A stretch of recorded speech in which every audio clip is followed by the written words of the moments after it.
Yes, কালকেও কিন্তু জবরদস্তভাবে ধুয়ে দিল পাকিস্তানকে একদম পুরো ধুয়ে দিল, যাকে বলা হয় গোহারা ধুয়ে দিল না বলবো, মারা হলো। এইভাবে যেখানে দেখা হবে সেখানে এদেরকে মারতে হবে ভাই, আর সেই কাজটাই হয়েছে।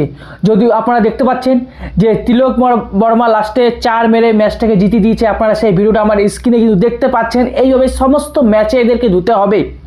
যদিও ওরা যদি ফাইনাল আসে, ফাইনালে ওদেরকে ভালো করে ধুতে হবে, সুন্দরভাবে ধুতে হবে। যদিও আমাদের শুরুটা কিন্তু ভালো হয়নি, বা ক্রিকেট শুরুটা কিন্তু কালকে ভালো হয়নি, কারণ কালকে বেশ কিছু ক্যাচ মিস হয়েছে। আপনারা দেখেছেন যে হার্দিক পান্ডিয়ার প্রথম বলে কিন্তু ক্যাচ তোলে পাকিস্তানের একজন ব্যাটার, যিনি 50 রান করেছেন 45 বলে, তার কথায় আমি আসছি।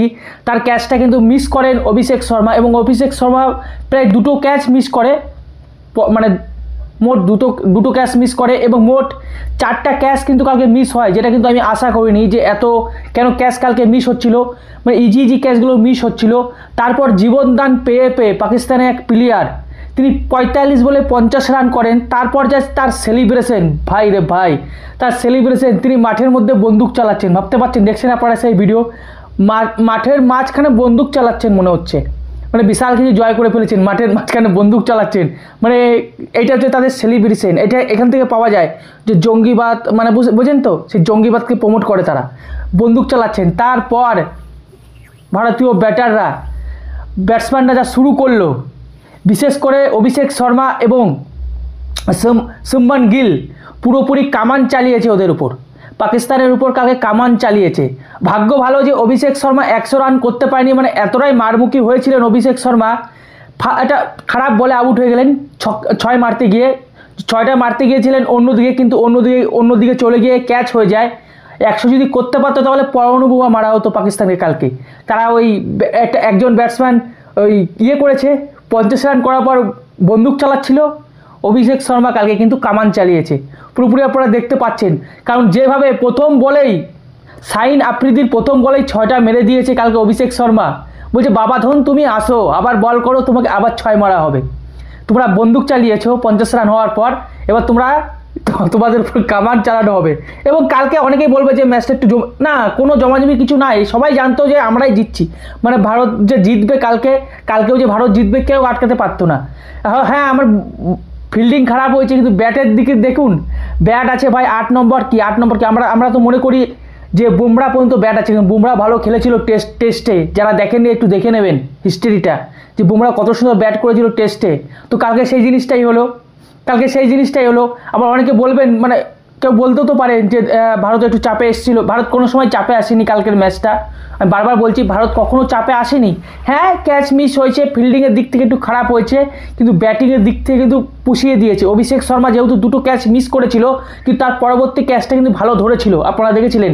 এবং ব্যাটে তো ভাই কোনো লাজবাব, অভিষেক শর্মাকে পুরো একদম ধুয়ে দিয়েছে পাকিস্তানকে। আবার যে পাকিস্তানের যে ব্যাটসম্যান বন্দুক দেখাচ্ছিল, ওটা কি বোঝা যাচ্ছে যে হ্যাঁ এরা আর কি জঙ্গিবাদ প্রমোট করে, বোঝা যাচ্ছে যে পাকিস্তান জঙ্গিবাদ প্রমোট করে। এবং এর জন্যই ভারত, আমরা খেলতে চাই না, কিন্তু আমরা খেলতে বাধ্য, যেহেতু এটা এশিয়া কাপ হচ্ছে, তাই যদি না খেলি আমাদেরই লস, বুঝতে পারছেন তো, তাই আমরা খেলতে বাধ্য। এবং কালকেও কিন্তু হাত মেলানো হয়নি, এবং এইভাবেই চলবে, এবং এইভাবে যেখানে দেখা হবে এদেরকে মারা হবে, পরিষ্কার পরিচ্ছন্ন কথা, যেখানে দেখা হবে সেখানে এদের মারা হবে। তারপরে ব্যাট করতে আসে, আপনারা দেখলেন যে শুভমান গিলের পায়ে একটু কিন্তু চোট লাগে, তারপরে টি ব্রেক নেওয়া হয়, তারপর কিন্তু তাও তিনি খেলতে পারেননি, তিনি বোল্ড হয়ে যান। তারপর বোল্ড হওয়ার পর নামেন হচ্ছে আমাদের যিনি ক্যাপ্টেন সূর্যা কুমার, তিনি নামেন, এবং তিনি নামার পর কিন্তু 0 রানে আউট হয়ে যান। ওখানে একটু চাপে কিন্তু আসেনি, তারপরে কিন্তু চাপে আসেনি, কারণ তারপরে যে সমস্ত ব্যাটসম্যানরা নামলেন, তিলক বর্মা থেকে শুরু করে হার্দিক পান্ডিয়া, তারপর আরেকজন নেমেছিলেন, ভাই তাদের তো লাজবাব। এবং তিলক বর্মা যে লাস্টে যে 4টা মারলেন, পুরো একদম চুম্বেশ্বরী 4, এবং পাকিস্তানকে মনে করিয়ে দেওয়া হলো যে তুমি যদি আবার ফাইনালে আসো বাবা, তাহলে তোমাকে কিন্তু আবার হারানো হবে, অতএব তুমি বাড়ি চলে যাও ভাই, তোমরা এসো না খেলতে, কারণ তোমাদের যেখানে দেখা হবে সেখানেই মারা হবে, পরিষ্কার পরিচ্ছন্ন কথা। দেখুন, বাংলাদেশের লোকেরা বলতেই পারে যে একটু ভারতবর্ষ চাপে ছিল, কিন্তু তাদের একটু মনে করিয়ে দিই যে আমাদের ব্যাটসম্যান কিন্তু 11 নম্বর পর্যন্ত, আমাদের ভারতীয় টিমের ব্যাটসম্যান 11 নম্বর পর্যন্ত, তাই চাপে কখনোই আসেনি। ভারতে কালকে জিতারই কথা ছিল এবং জিতেছে, এবং পাকিস্তানকে কড়া জবাব দেওয়া হয়েছে যে যদি অভিষেক শর্মা যদি 100 করতো তাহলে তো ভাই পরমাণু বোমা মারা হতো। ওরা যেহেতু 50 রানে করেই ওরা দেখছি বন্দুক চালাচ্ছে, তো অভিষেক শর্মা তো কালকে কামান চালিয়েছে, অভিষেক শর্মা এবং শুভমন গিল। তো আপনারাই অবশ্যই কমেন্টে জানাবেন কেমন লাগলো।